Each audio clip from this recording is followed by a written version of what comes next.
Reawakening the essence of Reawaken. Hello dear learners. Today, we're diving into the word reawaken. By the end of this video, you'll have a solid understanding of what it means, how to use it, and the nuances surrounding it. Let's dive in.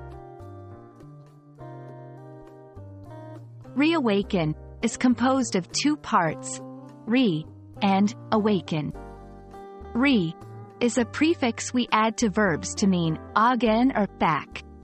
Awaken means to stop sleeping or to make someone stop sleeping. So, when combined, reawaken means to awaken again or to bring back to consciousness or awareness. Understanding a word is one thing, but using it correctly is another. Let's look at some examples.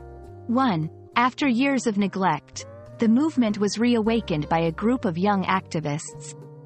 2. The sound of the alarm reawakened her from a deep sleep. 3. Reading that book reawakened my passion for history.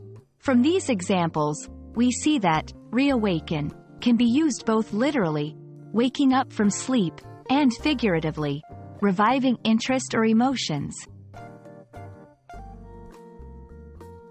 To expand your vocabulary, it's always a good idea to know some synonyms. For reawaken, here are a few.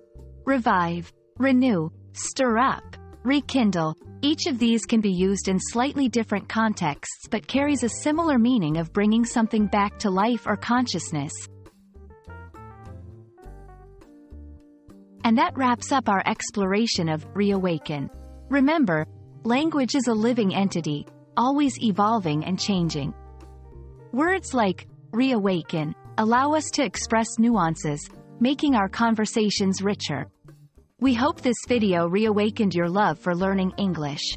Until next time, keep exploring and learning.